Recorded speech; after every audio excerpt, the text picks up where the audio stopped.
Hey guys, today we're going to make a delicious split chickpea recipe from GoodFood. It was so easy that I thought I'd share. First, you want to rinse a cup of rice, add your peas, and a cup and a half of water. Then you want to add a tablespoon of your spice mix and some salt and boil on high. Once the rice is brought to a boil, put on low heat and cover for about 15 minutes or until all the water is absorbed. We're now going to prep some other stuff. Firstly, you want to strain 1 can of chickpeas. And you're going to take half of the can and smush the chickpeas up like this.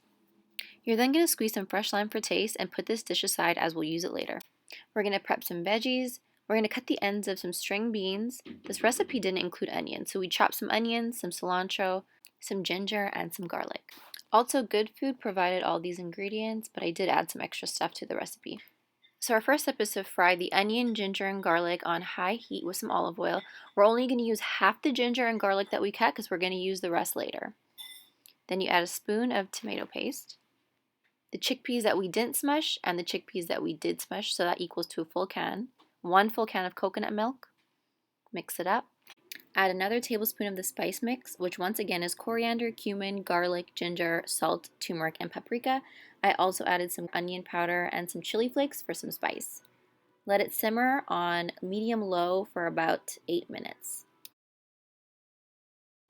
While that's cooking, we're just going to make our lime cilantro zest with a little bit of olive oil, the chopped cilantro, and a squeeze of lime. Then we're going to cook our string beans on a pan. We're going to add some seasoning and the leftover garlic and onion that we put aside earlier. And there we have it. Everything is made. We have a nice yellow rice, a creamy dal, and some crispy string beans. Now you can plate your dish. Like I said, this recipe is from GoodFood, so they provide all the ingredients, but I thought it was really easy that anyone can make it at home. I'll definitely be making this again. You can always add your personal little touches. Just add some more flavor and some more color. Enjoy.